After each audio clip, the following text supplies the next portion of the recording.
Welcome to the Weaving Circles podcast. This podcast is all about connection to ourselves, to each other, and to the wisdom that runs through all of life. Today I feel very fortunate to have a conversation with Margot de Broglie. She co-founded the application of Your You Know together with her sister and raised over $2 million to build a platform that brings financial education to women. In her work and in her research, she is deepening the concept of money, not only as a tool, but also bringing money back into our bodies and into the reality we are navigating as women and as humanity. Because money is related to every aspect in life. And from here, we can connect back to ourselves, to our voice, to our choice, to how we show up in the world, and to our senses of enoughness. And I'm so excited to have you here today. Thank you, Caroline. Yeah, I love the way you framed it. I feel like the word that came to me is like relationship. It's really like money as a relationship rather than money as a transaction.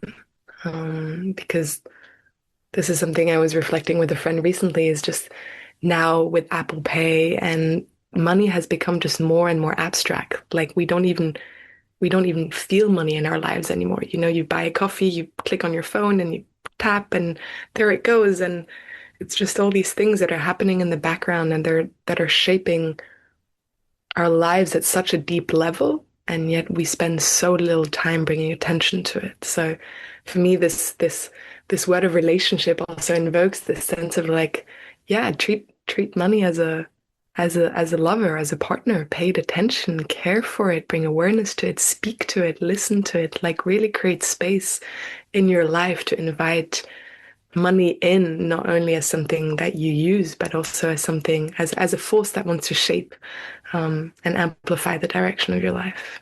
Wow. That already says so much. Because that's the whole essence, right? And I think it's also, as we are looking now in these current times, many people are missing the relationship, not only to money, but also to their environment, to community. Can you share a bit more about, all these Yeah, different, weavings, how it all relates to each other? Yeah. totally. I mean, the theme that I've been exploring is just like the anonymousness of money today and how that shapes our relationships. Because everything we do and how we interact with people, almost everything has become taken over by the realm of money. It's what we call commodification. So in the past, you might have had your neighbor babysitting your kid after school just because they're your neighbor and they love you. But now you pay a babysitter. You might have had a friend pick you up from the airport, but now you get an Uber.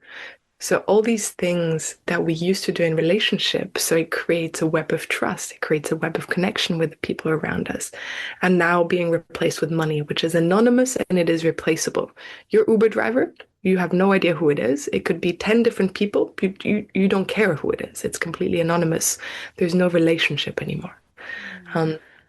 And so I do feel like a lot of what we're experiencing in this sense of loss of community is also to do with how money is shaping our relationships and how money is shaping our sense of self as a result. Because I feel like capitalism has this idea that like the self-made person, you're successful if you reach financial independence and financial freedom.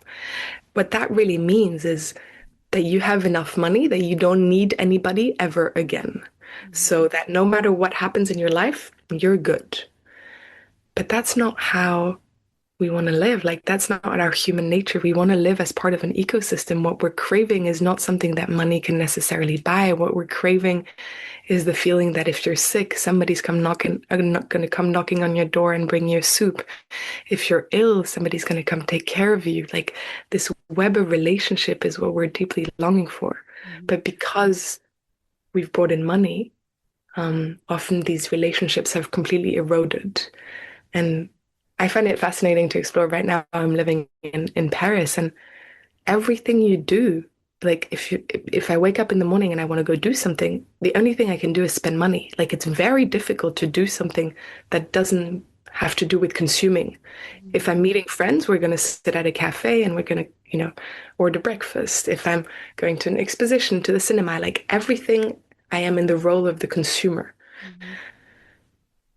And it's interesting what that does to the psyche, I think, because it's like you're not a creator anymore, you're a consumer. With your friends, you're not creating something together, you're not acting together, you're not supporting each other.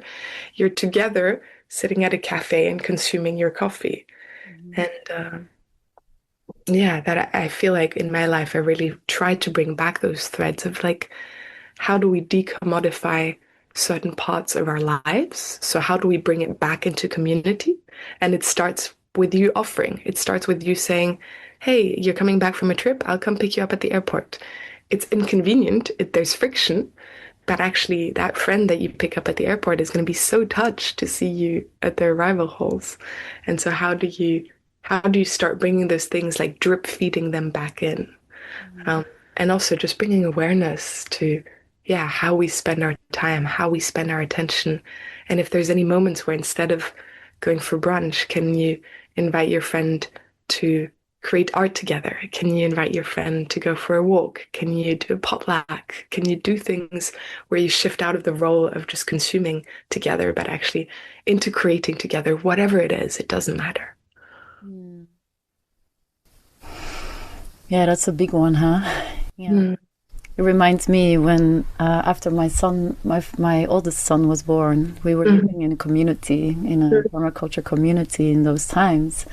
And it was always my dream. I was like, I only want to have children when I actually have a village around me. You know, it was such a clear vision as a child because we also grew up in, yeah, in a house, you know, very isolated, even though mm, we had neighbors, you know, we don't even knew our neighbors so well, right? yeah, yeah, And then to have that moment of my oldest was born in our yurt in that time, and someone came knocking on the door, and they were like, for the next 2 weeks, we're gonna bring you, you know, mm, everything you need when it comes to food.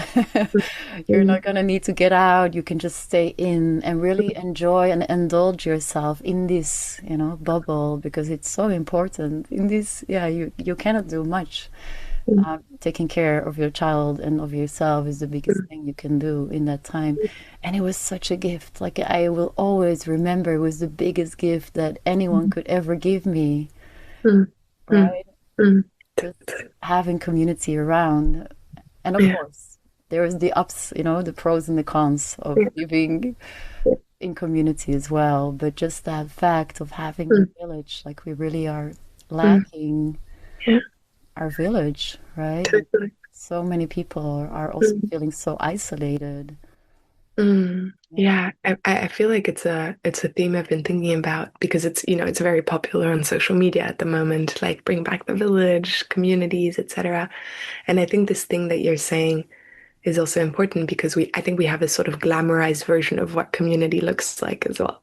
And Yeah. community also comes with a lot of friction. It comes with, having time with others to go through processes and interpersonal relationships, and someone's going to get on your nerves and someone didn't do the dishes, etc. But what I feel is underneath that is we need to make a choice of what we value.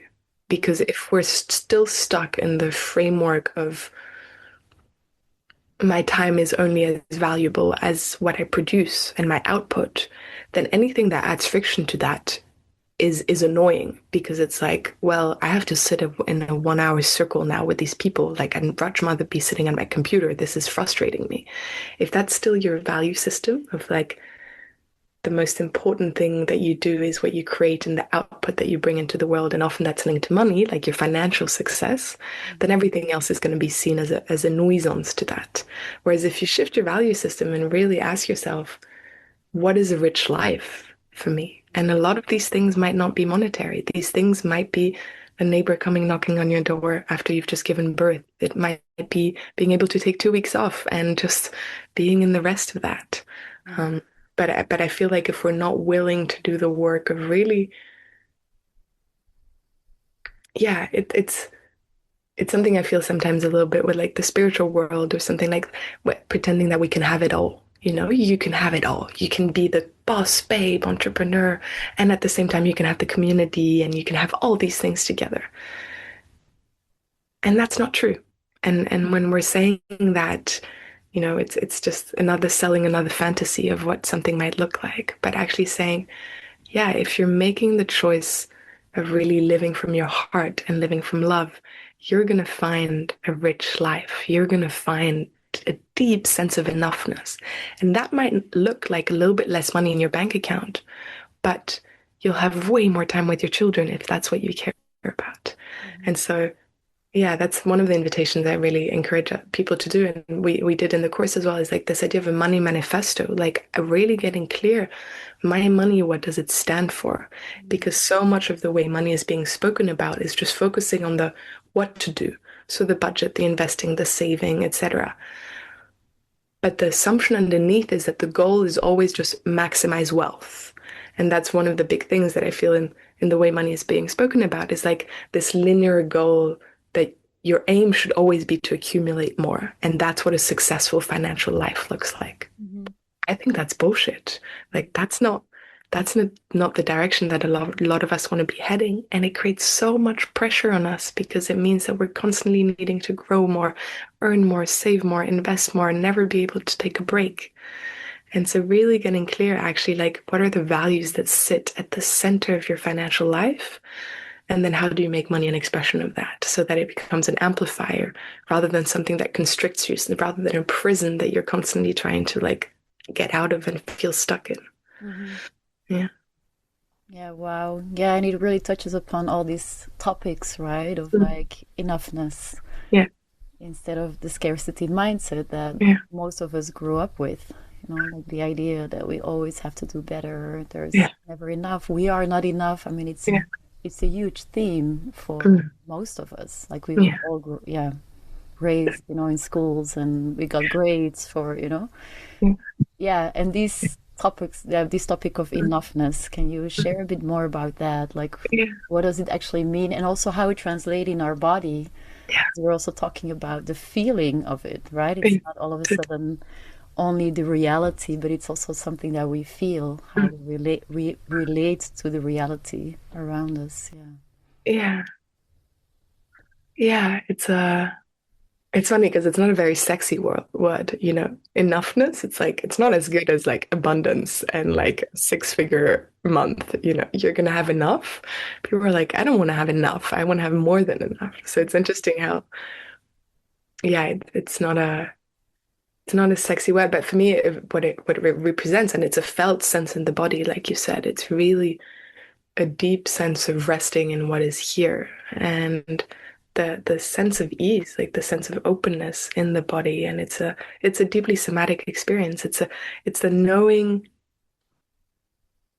like I think people sometimes think, but if I have enough, will that make me complacent? Does that mean I'm just going to be content with my life? And it means I'm just going to, give up on striving because if I have enough, then but that's not what it means for me. For me, having enough means you stop moving out of fear and you start moving out of love. Mm. And so you might be working on amazing projects. You might be super ambitious. You might be, putting in 12-hour workdays, but it will not come from a place of needing to prove something or needing to get something, but it'll come from this eruption of love in your heart that's like, this is my gift to the world and I will share it. And I think in the process of finding that, often people who have been motivated by fear so strongly because it's what our culture is based on and by scarcity, there's almost like a weaning off process where there's a process where we need to just like give ourselves a time to rest and to realize that we are worthy even when we don't do anything.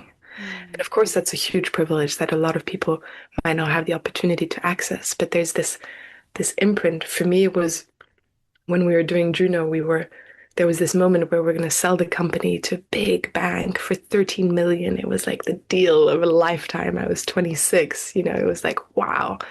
It was a very, very ambitious goal. And we'd worked 6 months on it to make it happen. And it was such a marathon. I've never worked as hard in my life as I did in those 6 months. And then the day the deal was meant to be signed, the CEO of that company resigned and the whole thing crumbled. Oh, wow. And my sister and I, she's my co-founder, we were like burnt out to the bones, when you're like, we were crawling to the finish line.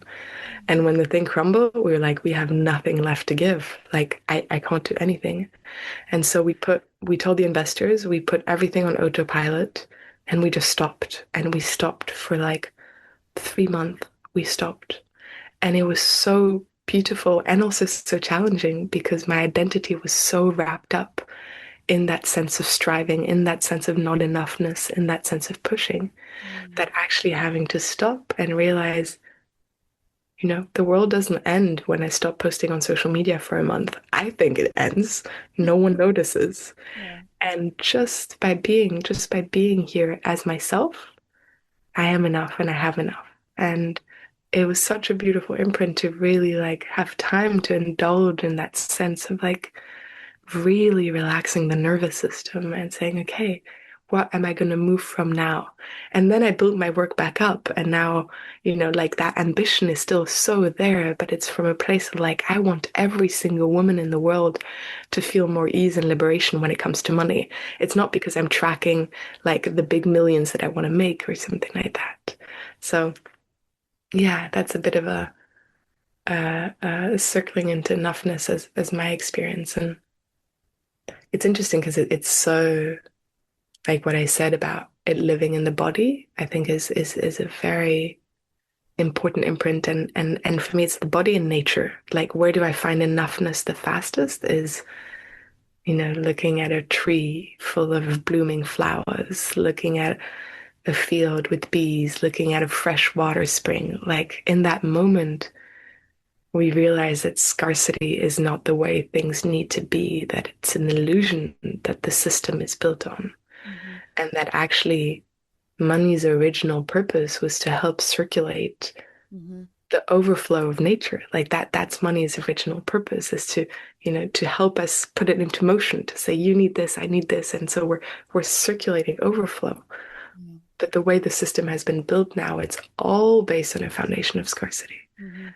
So yeah, I also feel for people who are on this journey, it's like we need to decondition and decolonize our psyche from this deep imprint of scarcity and realizing that you feeling this way is not your fault.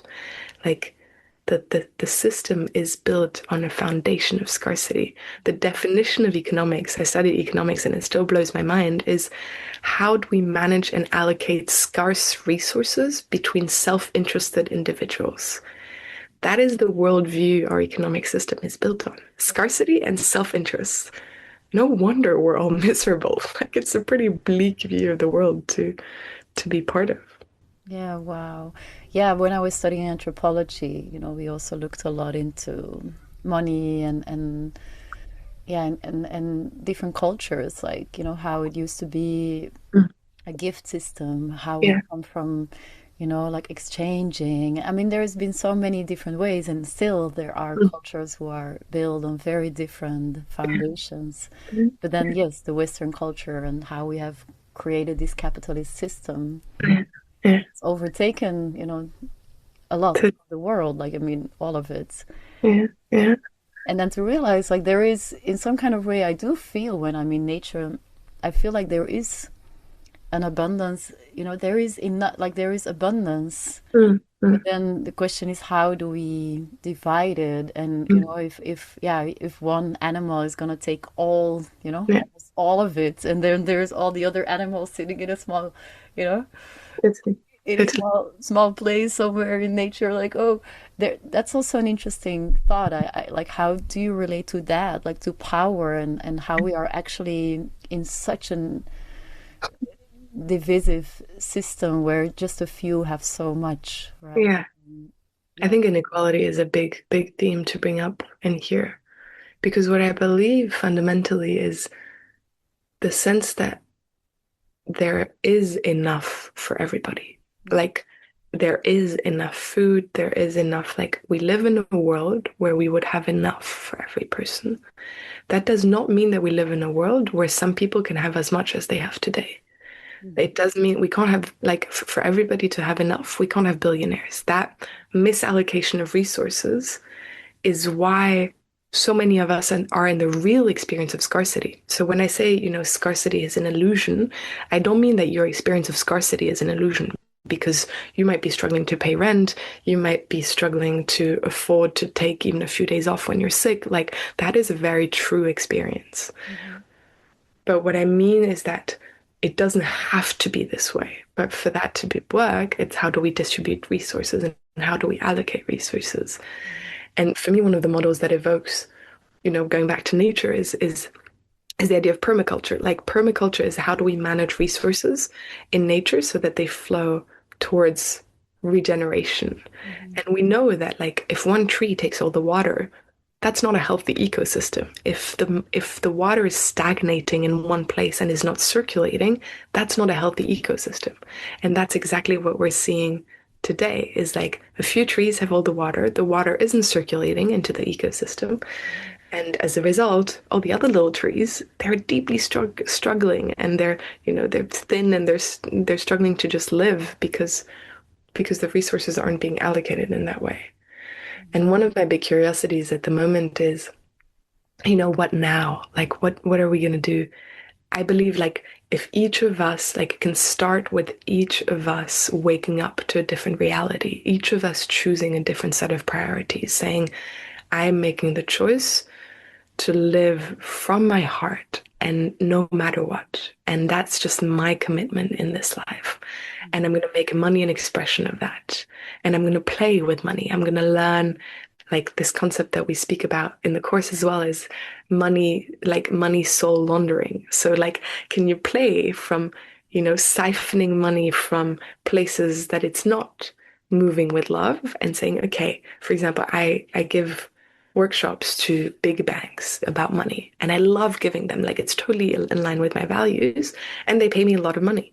So I feel like I'm getting money from, the big banks, and I'm taking that money with love and offering them something of value and saying, okay, as a result of that, I can do work in the world that is maybe paid less or even free, and I can offer very generous scholarship spots, and I can do these things that I deeply care about because I'm also getting money from another place. So I feel like that's a part of the curiosity for me, is like, how do we bridge the different worlds so that there's more flowing into an ecosystem of love, and there doesn't have to be this separation between the two. So yeah, I've been thinking about that, and also this sense at the moment, like, it's so easy, to go back and glamorizing the past and saying it was all better then. But what now? What now? We're in a globalized world. We have AI that's coming. We have all these big things that are changing. Like, what do we do now beyond the individual? And it's a question that I keep probing into, and I can't say that I have the exact answer, but I do know that for me, it starts with what choice I'm making inside. Like, where am I moving from? And anything I create from a place of enoughness will be a representation of that in the world. And if a lot of us do it, then hopefully we can all be pillars for that, and there'll be a tipping point at some point where, that starts really weaving into the economy. Yeah. Wow. Beautiful. Beautiful way to share about it. And I keep seeing this image like you shared, it's not a sexy word. Maybe it's like enoughness is the new sexy, or like authenticity is the new sexy. I guess it's also about it is these topics, like it has become culture, right? After repetition, and it becomes like our habit and our reality. But it also means that we can change. We also can change the culture we live in. We each have a choice in that. So that's what you are saying. And I think we often forget about that, right? There's this kind of idea of like, oh yeah, I need to be a good citizen. I'm teaching my children exactly the things that I never liked as a child. There's like all this, and it's so interesting to realize, like, but hey, we have a choice. Yeah, yeah, totally, totally. And that's where the power of stories really comes in for me, like realizing that all these assumptions, the way the system is built at the moment, it's all just stories. Like, it's all human created stories that are being held up by individuals that are caught in the exact same story that we are caught in. Mm-hmm. I deeply believe in, like, it's not about finger pointing. It's not looking at politicians and billionaires and saying it's all your fault. Like, they're just a symptom of the same story, and they're playing out a specific role in that story. But if we want to create big change, it's the story we need to change. And so it's exciting to think like, okay, if all of this is just a story, then how do we write a new one? Mm-hmm. And that's where, for me, the topic of imagination is a really beautiful field to go into. Like, how do we cultivate our imagination to see that a more beautiful world is possible? Because I feel like at the moment, so much of what we hear is just avoiding disaster, whether it's war, a global oil shock, an AI takeover, mass extinction. Like, all we're talking about is how do we avoid the disaster? But there's so few spaces where we think about, what if it all works out? Like, what if it gets to be better than what it's right now? What does imagining that look like? And can we spend more time in that space of imagination, in the space of what would a more livable and a more rich future look like? And and for me, that like, it's hope is like an active process. It's a muscle. Like, we need to keep hoping, because otherwise we just get sucked into this despair. And then if there's no hope, like, why do anything? Why? People sometimes tell me, like, you're naive thinking that the story of money can change. You're naive thinking that the system of money can change. Like, I will be naive until the end, because if we all stop believing that something else is possible, then of course it won't be. Like, of course nothing's going to change. But if we do, and for me in my heart, like, if I really draw up ideas and I just move into my heart, it's like, I'm not willing to agree that nothing better than this is possible. Mm-hmm. I think this was part of our human evolution. We had to go through this process, and we're learning a lot of lessons. We're getting at the crisis point. We're getting at the end. And now is the time to be like, okay, what now? Like, this past story, we're done. Let's plant the seed of a better future. And hope is so ecstatic. Hope feels so beautiful. Hope is so like, waking up in the morning and feeling hope that it gets to be better. Mm. Yeah, Yeah, what a beautiful. gift. Yeah. And also that Mm, imagination, like I see that with my two sons, how mm, they are mm, constantly, of course, mm. living inside of that world. For them, it's reality. Yeah, And they are constantly writing stories and dreaming and, creating mm, games. And there is this kind of, yeah, this openness, like everything mm. is, is still possible, right? Yeah. They don't have that belief system Mm, yet. mm, And mm, and then it's so clear to me, like, oh yes, this, this is how mm, we actually were all born into this world. mm, But of course, from a young age, we all forgot, or we were told that it doesn't work like that, and mm, we give up our dreams. We forget that there are different, worlds or different ways to connect to different lives, or mm. like different ways of looking at life, and it's like, yeah, we're being sucked in quite early, even in the moment we were born, often, Yeah, right? There's like, yeah, yeah, and yeah. I feel for me that is so important, like just the moment of being born, are you being born in an open, loving way, or are you being born in this kind of pressured way of, okay, we're gonna drag Mm, you out, and mm. right, all of that, like it, and but we have a choice. We Yeah, have that choice, and hope. Yeah, beautiful, yeah, beautiful. yeah. So that It's a, I feel like it's encouragement. a theme. Yeah. Sorry. Yeah, to give people that Yeah, encouragement, yeah, right? yeah, totally. And to create spaces where we do that together, where we hope again, where we imagine again, where we also tap into, like, for me, it's this thing of, like, I've always been someone who's very, academic and economics and mathematical. I was always like, I don't have a creative bone in my body. I am not a creative person. I'm not good at art. I'm not creative.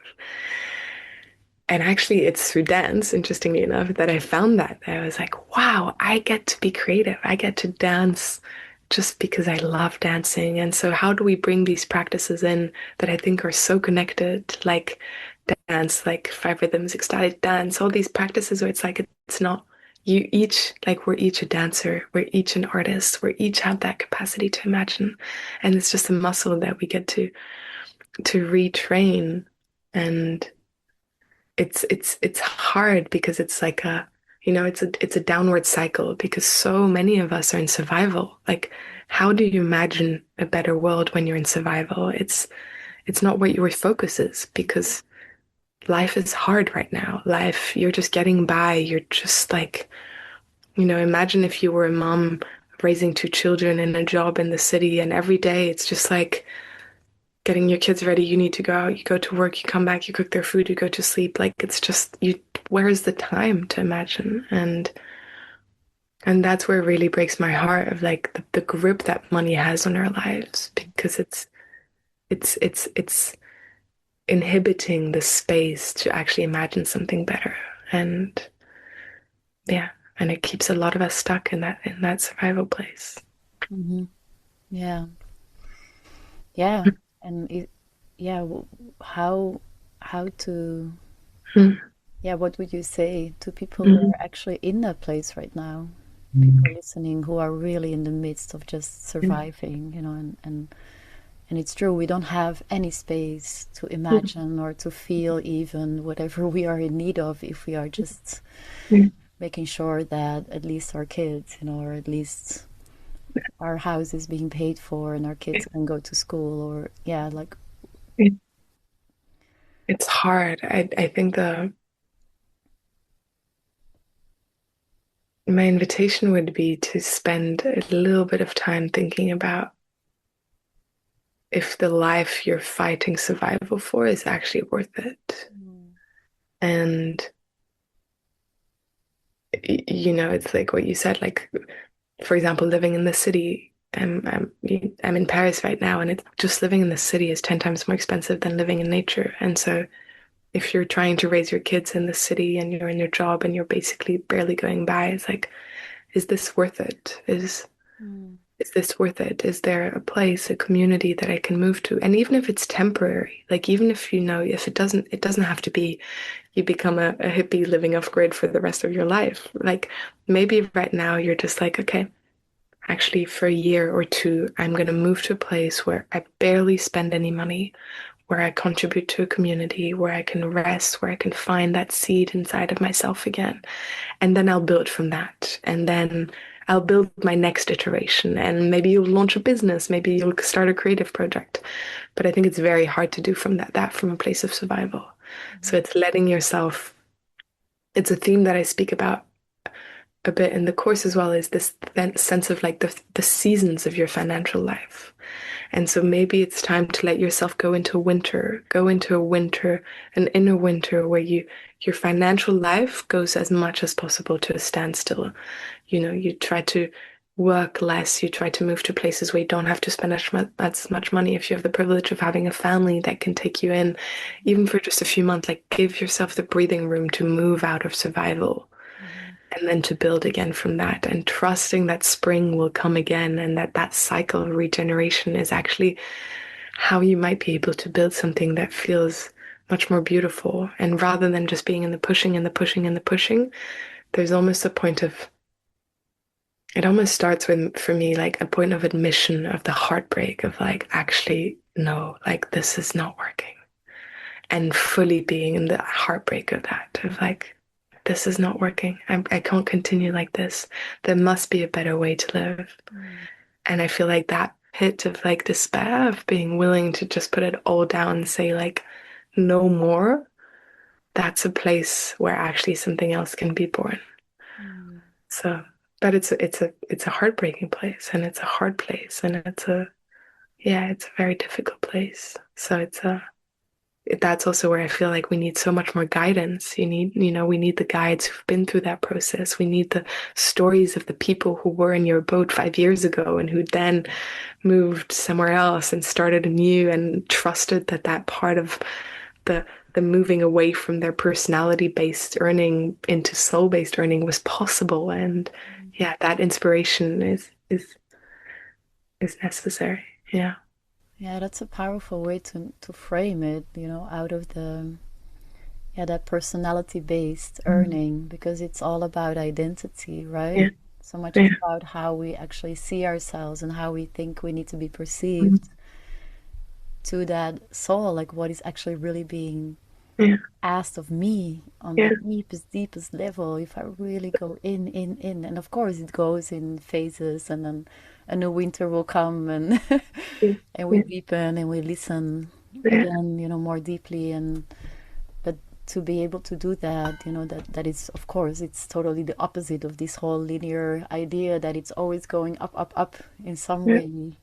yeah, Well, nothing in nature is going only up, up, up. Eventually a tree will fall, or like yeah, yeah, there's nothing out there that actually shows us that mirror of life, how we have been framing it and looking at totally. it. Yeah. And that's where coming back to the body, especially those living in female bodies, is like those cycles live in our bodies. Like we know in our bodies that life gets created in a cyclical way. So it's that intelligence is so deeply woven into our bodies. And it's so simple, like the analogy that I love is just thinking about a squirrel and how a squirrel manages his money, his little nuts or something. Not he's in spring he wakes up and he gets very active and collects loads of nuts, and then in autumn he's got them all harvested, and in winter he chills. Yeah. Got the nuts. He's not worrying about like I'm not being productive anymore. I'm not gathering the nuts. Like this is winter, and he knows that the spring will come again and the summer will come again. Yeah. So, how do we manage our resources to also allow us to move through these cycles and say, yes, your financial winter, you using your savings right now to build a life and to tend to that part in you Hmm. is actually maybe the exact thing that your money is asking of you, Mm. rather than saying, oh my God, my net worth is decreasing. I'm wasting my money. What am I doing? It's actually like tapping into the knowing that this part of like, this is also part of planting the seeds. But it is scary, and that's the part where like we back on that personality and soul-based distinction, like we don't live in a soul-based economy. Hmm. So for the ones of us who are trying to move from a place of soul, we're constantly going to be in that friction point of like, I know the values that I hold in my heart, I know that scarcity isn't real, I know that I have enough, and yet I'm being met with a world that doesn't reflect that back to me. Hmm. And so I feel like for me that tension point is it can either be excruciatingly painful or it can be our playground. And it can be, that tension point is like diamonds are born under pressure. Like, this is the place where we can get creative. This is the place where, like, okay, how am I going to crack this thing? How am I going to move through the world almost like like a ninja, like a secret agent? Like, I know deep in my heart that something else exists. And I'm going to like plant little seeds out there so that I sprinkle it back into the world. Um, but we need also the places that replenish that inside of us. Because if we're constantly just in the world, like we need to go back to the other secret agents and be like, okay, let's re-nourish that part in our heart. Let's re-nourish our souls. So then we can go back out again. So finding that balance, finding that community, listening to podcasts, listening to people who are like, you can feel that the place from which they're speaking is that deeper place in their heart, and keep bringing that into your awareness, bringing that around you. Yeah. Yeah, that's an important one, huh? And I also have to think again about writing Yeah, letters to yeah, money, and yeah, letting money also reply, like letting yeah. money tell you what it actually wants to Mm, share. But you can mm, do that with everything in life, with everything, right? yeah, You can yeah. talk to your soul, you can talk to your Mm, passion, you can talk to your, mm, yeah, your feelings of feeling desperate, of yeah, feeling grief, of like mm, all of that. It's also about kind of listening within instead of always trying to keep mm, up, right? A certain yeah, lifestyle. totally.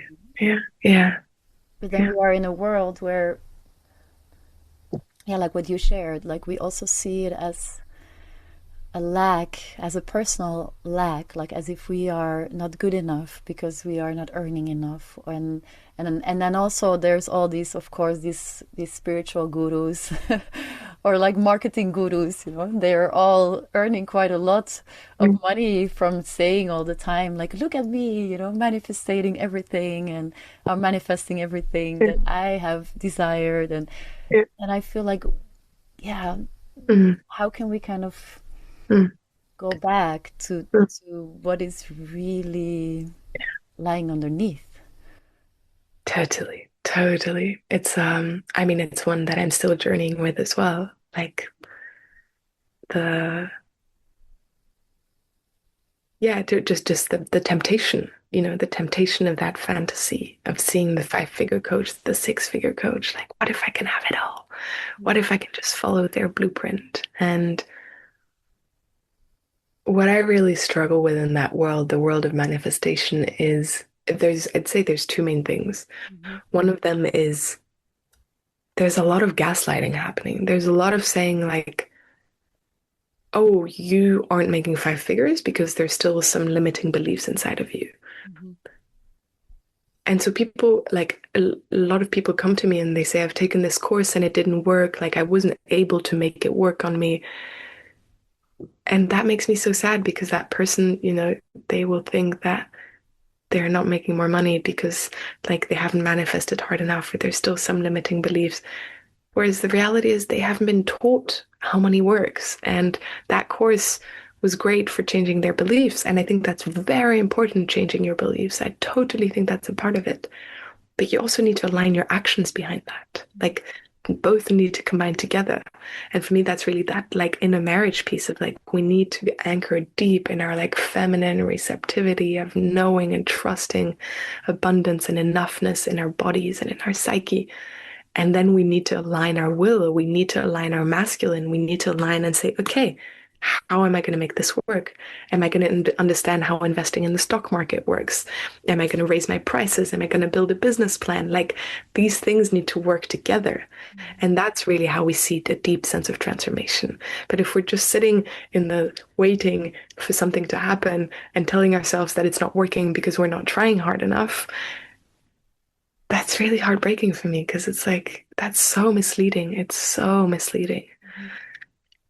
So I feel like that, yeah, that whole world is a challenging one. And of course, social media is a big part of it. Like social media is a big amplifier for these types of messages because all of us are tempted by these ideas of like, Hmm. yeah, this blueprint that is going to make me 6 figures next month and being sold these things that aren't real. Um, yeah, and I think that's also part of like maybe a certain maturing in the spiritual world as well, because right now it just feels like, a lot of these courses, a lot of these people are just like it's a repackaged form of capitalism. It's just instead of selling you one lie, they're selling you another lie. And rather than like the core question for me always come back to like, where's home for you? What is your priority? What are you willing to sacrifice everything for? Is your priority the business class trip to go spend 5 days in Bali? That's just another thing, that's just the same as the midlife crisis who wants to buy a Porsche. Sure, you're drinking green juices instead of cocktails, but like you're just stuck in another identity loop and another ego loop. And come to the place of like really getting clear where is home and what is it that you most deeply value, and then building from that place. Hmm. Yeah. Yeah, it is a powerful one. Like I've also come to Mm, see that, for instance, when I mm, was in the ecstatic dance world mm, for quite some time, and in the mm, beginning we had this idea like, oh, it's open source and mm, we're just really gonna mm, bring people together, and there was this openness to create mm, from an open space and from a mm, space of listening. And at a mm, certain point, of course, we start to get these ideas like, oh, this is mm, how it has to look like. This is how mm, a certain mm, dance has to be like. You have to have so many peaks and this. And then I realized like this is not what it is about, because I start seeing many people kind of coming and just wanting the experience. And if you don't give it to them, yeah, then you're doing something bad. yeah, But but then I also see people kind of losing themselves, right? yeah, Because we are not in a place of deeper relationship, and it brings me back to where we started, because it's yeah, all about relating. People just come because we actually want to feel, yeah, you know, we want to be witnessed, we want to be part of something, we want to feel like we belong. yeah, And yeah, that idea of like, of like, oh, it has to look like this. And of mm, course it can be mm, beneficial for a short amount of time, but mm. in the long run, I think Yeah, it's not going to give us what we really totally, need, right? totally. And Yeah, that is such a huge distinction. Like if you want to go fast, go alone, yeah. right? If you want to go far, go together. I There's love something that quote. about also the long term, like Yeah, what are we really building in the long term, not in a yeah, short term of having the ecstatic feeling, but really in yeah. the long term. And that I find, yeah, Mm, really interesting. Like I guess mm, we, yeah, we forget, mm, but we also are not being taught mm. to listen Totally. to that, like you Yeah, shared, because it's not our economy. yeah, yeah. Completely. Yeah. Yeah. And I like what you brought in. Like, but for me, the sense of listening is really a big part of cultivating that relationship. You mentioned those letters to money, and for me, they've been such a game changer to actually be willing to sit down. And it's an exercise that we do, which is just write on the top of a page, "Dear money, what will you have me know today?" Mhm. And then intuitively write back and intuitively see what wants to come. And the beauty of that is like, you're in the emergence of what's here. Like you're not coming with your preconceived ideas of success and goals and but just actually be willing to pause and to listen. Mhm. And that's where so much richness happens. And it's exactly what you're describing in the dance. Like the moments of beauty are the moments where like the cracks that open where something magical happens because it wasn't planned and it wasn't a perfect formula. And it's just like, yeah, like that's what we long for so deeply is to be in the current of life as it's emerging through us. And I feel like so much of money is disconnected from life. So much of money is stuck in these dead structures that aren't alive and the corporate companies that are just, that there's so much like just intuitively, if I feel into it, it's just like stagnating and stuck. Like that there's so little creativity, there's so little emergence and spontaneity. It's just like these things that are just like in place and blocking it all. Mhm. So really feeling with money as well, like yeah, how do you bring spontaneity? How do you bring aliveness? How do you bring pleasure to money? That's another big theme I feel, especially for women. Like we're told that our pleasure is selfish, that we should put everyone first, our family, our friends, our community. But actually, like your pleasure, I love that sentence from Adrienne Mary Brown. Your pleasure is a measure of your freedom. And, the capitalist system wants you in a body that is tired, that isn't rested, that always thinks that it needs more to be better. Mhm. And pleasure interrupts that when you are in pleasure. And it doesn't mean sexual pleasure. It can be just, Mhm. looking at a flower. It can be getting a beautiful piece of cake, just like that's also that like pleasure comes from that deep sense of enoughness of like I'm willing to pause in this moment, sitting outside having the first sip of my morning coffee, like letting this moment be enough exactly as it is. Mhm. And so bringing that into our spending as well and saying rather than, rushing and purchasing things to try to make me fill a void, I'm going to do the thing that's going to make me feel so much pleasure. Maybe that's getting the massage or the facial or the beautiful dress you've been dreaming on, the three-course meal. And you're really actually going to let yourself experience that pleasure without guilt, knowing that this is what your money is there for, and making that a practice of really bringing awareness to the thing that you spend money on, to the transaction, the moment you spend the money, knowing that you're giving somebody some of your life force in exchange for the beautiful thing that they're giving you. And then you're wearing that coat with so much joy. Like, let yourself be in that. Mhm. Because when you do that, I think a lot of the spending that we're doing, trying to fix ourselves or trying to numb ourselves, also falls away Mhm. because you know what it feels like to spend money in a way that's ecstatic and so pleasurable that you're not okay anymore buying the dress because you're feeling tired and you're going for fast fashion because you need something to distract yourself. Like once you know what it feels like for money to be really pleasurable, the half satisfying alternative just doesn't do it anymore. Yeah. And so then you have more money to spend on the thing. It becomes this beautiful cycle because it's like then you have more money to invest in projects that you care about, to spend on people that you love. and less on the things that actually were just there to fill a void, and that you'd been made to believe that that item was going to be fulfilling something inside of you. Mm. Yeah. Oh, beautiful. Wow. I love Mm. how you share about it. No, and it really is, it's coming from that place of overflowing, right? Yeah. Because we fill up yeah, our own system again with all the love and the Mm. nourishment. And then from that place also, that's the only place we can actually give from. Also, yeah, I Mm. notice it as a mother also, there is that moment in which I'm just so enjoying being with them and everything goes just like so Mm. smoothly. And then there's moments when I'm Mm. just tired and and I bump against things and then I'm trying to do it, but it's a very different energy from which I can bring my mothering, but also every aspect Yeah. of life, of course. Yeah, and that one is so powerful. Yeah. Also kind of Yeah. a distinction between, yeah, are we creating something from a place of trauma or Yeah. re-traumatizing ourselves, or are we really, Mm. yeah, just being honest with ourselves in that Mm. sense? And Mm. Mm. it doesn't only have to be, yeah, unicorns and rainbows, but Yeah. because there's so much juice in actually the grief and the pain and I mean, that for me at least, for me, I've had amazing dances, amazing Mm. creations in the midst of my Mm. madness, of my pain. Yeah.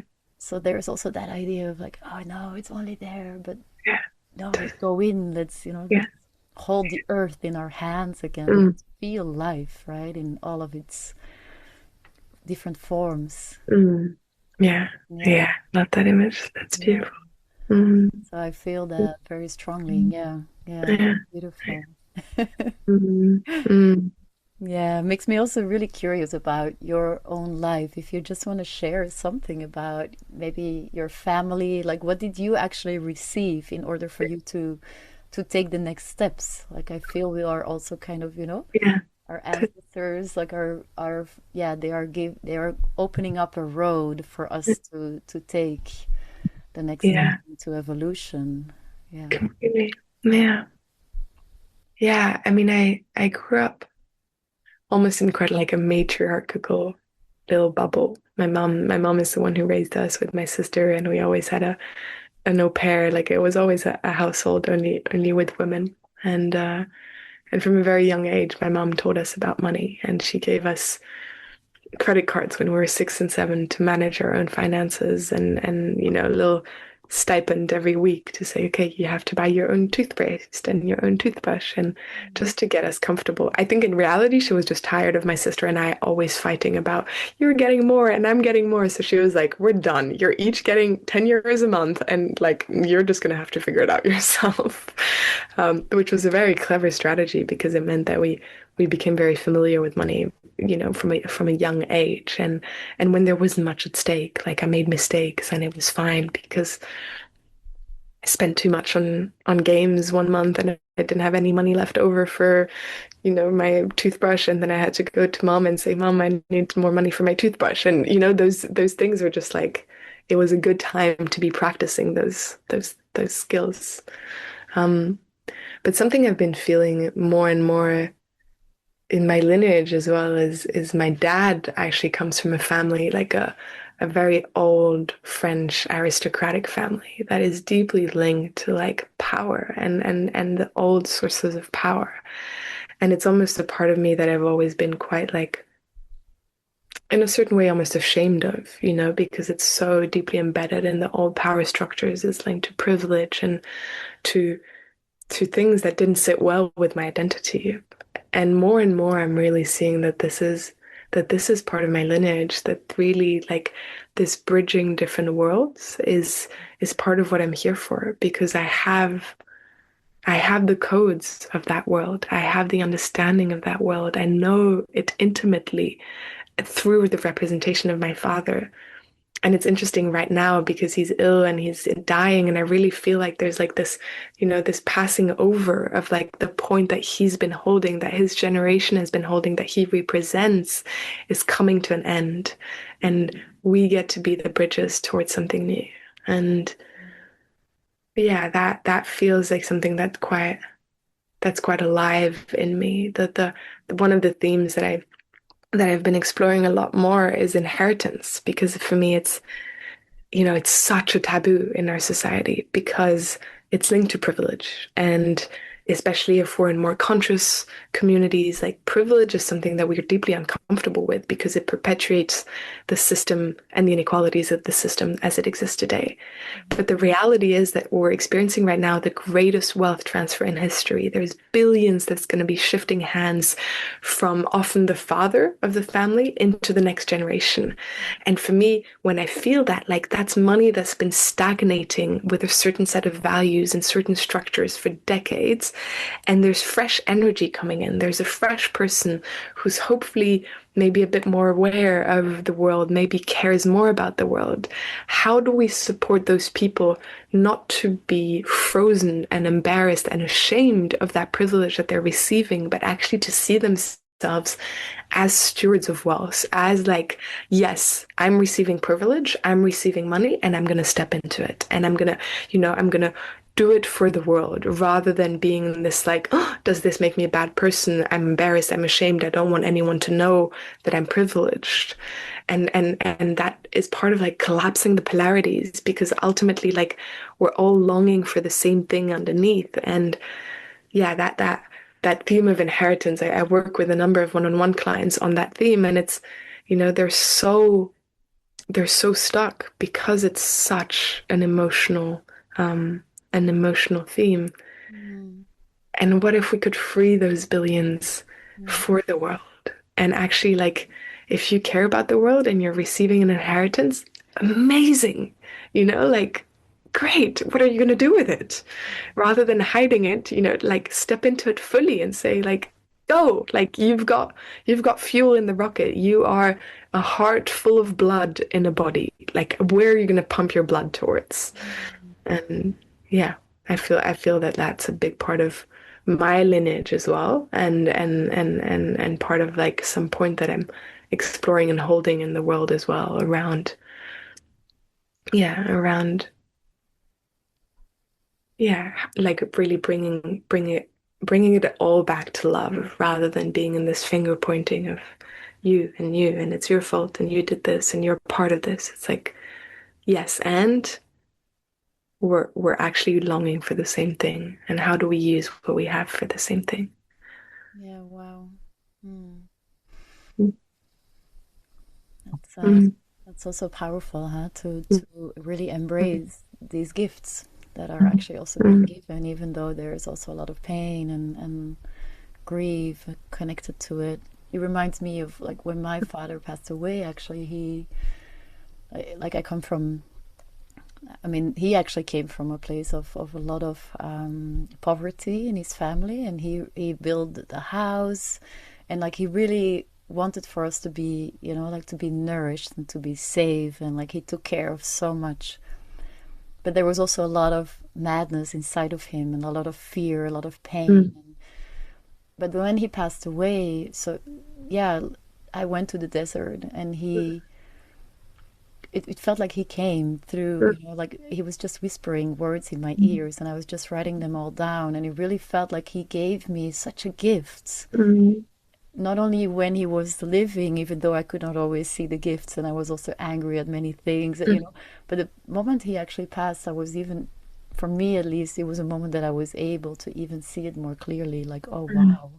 yeah, So of course it's so powerful to mm, do this while, our parents are still with us. mm, But yeah, there's always so many gifts being given, even in the midst of so much pain and shame. And mm, so, what you yeah, are describing, and to be able to talk about it, it also mm, creates open space again so it can flow, right? Because I feel shame is only when it's not being spoken about, that's when it kind of starts stagnating.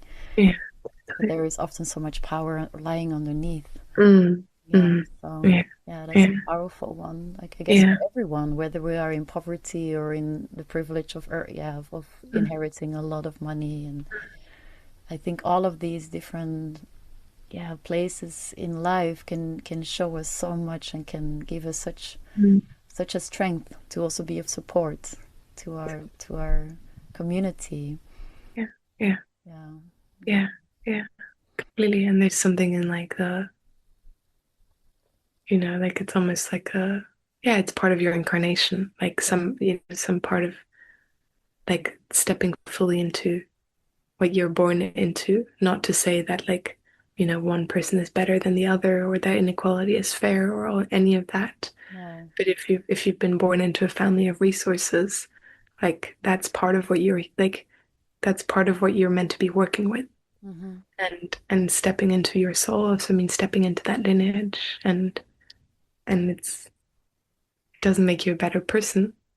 And I don't think that money is actually for you. It's not for your personality, but it's for your soul, Mm-hmm. and it's for the gifts of your soul. And but that's a process To come to to that. yeah, yeah, Mm. yeah. Yeah, I was feeling Mm, something just came up and now I forget mm, about it. What was it? Mm. mm, Yeah. mm. Because that is the thing, right? I feel like, ah, yeah, now I got it again. When I was in when I was in Bali, quite Mm, like I think 12 years ago, and mm, I met this guy, and they just started like a restaurant, and he was mm, saying that they were opening, like they were three owners of the restaurant, and there was mm, one who was having the money, one who mm, was having the a good communication, a good way of marketing, doing the marketing, and one person who was just very good and wanted to do all the work in mm. the restaurant, you know? And they said like for us all three are equal. So there's Yeah. no division between okay, Mm, you know, like I yeah, like all three are mm, equal and we are just combining our strength. Like it's not only like and I think yeah, so it's not only me, I need to have all three, but it can also be that you are just very good at yeah. doing marketing and I'm just very good at the Mm, knowledge of creating the restaurant or building the build, you know, yeah. building the restaurant. And I Mm, think all of that is also so powerful that we have come to believe that we need to do everything alone, that we need to be able to yeah, to make it all work. While mm, maybe there is just again mm. a certain community or relationship that wants to be created around Totally. this Yeah. dream, right? And of course it's not for everyone, but I feel like that was so powerful. Like it really stayed with me. Yeah. Mm. Yeah. Yeah, it's a sense of interbeingness for me is really what it comes down to. And yeah, rather than money reinforcing separation, how does money reinforce into being? Yeah. Because that's how we create a generative ecosystem, a generative community, and where all our gifts are valued, Hmm. not just the financial. Like it's back to that thing we were speaking to earlier. It's like choosing what your value system is right now in our world, money sits above everything else. Like money is more in our system, money is worth more than a human life. Like money is the epitome of and so reorientating that and saying money is part of what we have and part of how we circulate that. Hmm. But it's not our religion. It's not our God. Like that's that's the shift that I think changes a lot. Yeah. It's interesting, right? Because we created money ourselves and now we Yeah. have placed it on this pedestal of like Uh, power. yeah. And it Mm. feels like it's the elephant in the room of so much of what's happening in the world, like the look at the world stage events and All the war war. and oil and petrol, like all of that is just about money. I mean, of course there's other things going on, but like a big chunk of it has to do with money. And yeah, like I long for a world where money moves out of our collective shadow, our individual and our collective shadow, and is something that is acknowledged and spoken about so that it doesn't pull the puppet strings from the dark, but actually it's out there. It's in the light. And I think it can start with each of us. Hmm. Like bring money out of your shadow. It's totally normal. We all have money shadows. We all are greedy. We all are like we have all of these parts. And it's totally okay. Like it's not about making you wrong or saying that you're a bad person for having the parts of you that are greedy. And like that's so completely okay. But it's just about working with them and bringing them into consciousness so that they don't, dictate your actions and then you call that fate because it's just what's underneath. Mm. Yeah. Yeah, that brings me to my final question. I feel like what is your vision for the world? Like what do you long for and what do you Mm. visualize when you really Mm. feel into what is possible? Mm. Mm.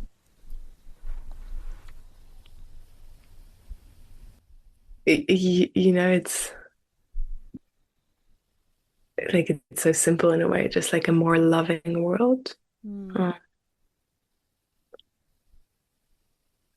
and a world where like something that I feel so deeply about is just future generations. I Mm. feel like, I meet a lot of young Gen Z. They're smart. They're so sensitive. Like, we call them the snowflake generation, but I think that's bullshit. They're just like they're not willing to accept the horrors of the way life is built today. Mm. And so, like, how do we build a world where they get to just fully shine, where they get to come in with their knowledge and their wisdom?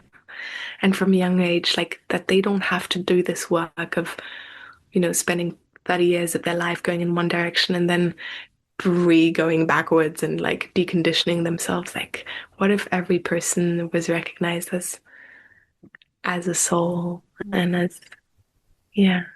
So I want to live in a system that enables that. Mm. Yeah. Yeah, me too. Mm. Yeah, thank you so Mm. much, Margot. Thank you, Caroline. Mm. It's such a pleasure. It's just starting to rain right now. I'm sure that's a good omen.